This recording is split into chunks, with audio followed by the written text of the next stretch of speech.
আজকের এই মহতী সুন্দর অনুষ্ঠানে আমি প্রথমেই আপনাদেরকে বলবো কেন আমরা এই অনুষ্ঠানটা করেছি। এখানে অনেক দাদু ঠাকুমারা আছেন, আপনাদের কষ্ট হয় না যখন আপনাদের নাতি নাতিনরা আপনাদের সঙ্গে যখন সময় কাটাতে অনীহা প্রকাশ করে?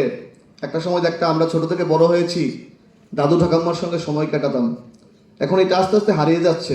সবাই ওয়েস্টার্ন কালচারটা ফলো করছে। আমরা যেন আমাদের কৃষ্টি সংস্কৃতিকে পুনরুদ্ধার করতে পারি।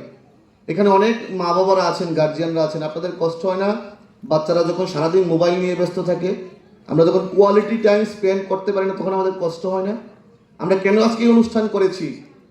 প্রত্যেকের কাছে আমাদের সনাতনী কৃষ্টি সংস্কৃতি কি এটাকে আবার পুনরাবৃত্তি করা, সবার কাছে আবার, সবাই জানি আমরা সবাই ধর্মচর্চা করি, সবাই সকালে উঠে ঠাকুরের নাম নেই, সন্ধ্যার সময় সন্ধ্যাবাতি দেই, অনেক কিছু করি আমরা, সবাই যার যার আরাধ্য দেব দেবীকে আমরা পূজা করি।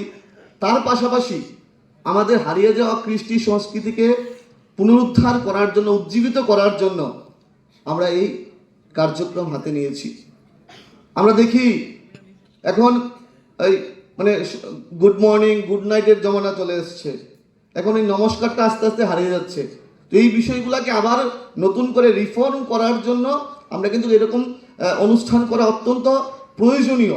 আমরা সবাই রাজনীতির লোক, রাজনীতি করি, রাজনীতির পাশাপাশি নিজের ধর্মকে আমরা কিভাবে আরও বেশি করে আগামী প্রজন্মের কাছে পৌঁছাবো সেই দায়িত্বটুকু আমাদের নিতে হবে। আমি কিছুদিন আগে শ্রীরামবাবুর সঙ্গে কথা হয়েছিল, আমি ইস্কন মায়াপুরে গিয়েছিলাম, আমার মা বাবা পরিবারকে নিয়ে, আমার ছোট বাচ্চাকে নিয়ে গিয়েছিলাম। আমি দেখেছি এইখানে অনেক দেশ থেকে মানুষ, অনেক রাজ্য থেকে এখানে এসে শুধু কৃষ্ণের নাম করছে। কেন? ওনাদের মানে এই পাশ্চাত্য যেই অভিজ্ঞতা আছে সেটাকে ভুলে শুধু আমাদের ইন্ডিয়ান কালচারকে ওনারা ভালোবাসতে শিখে গেছে।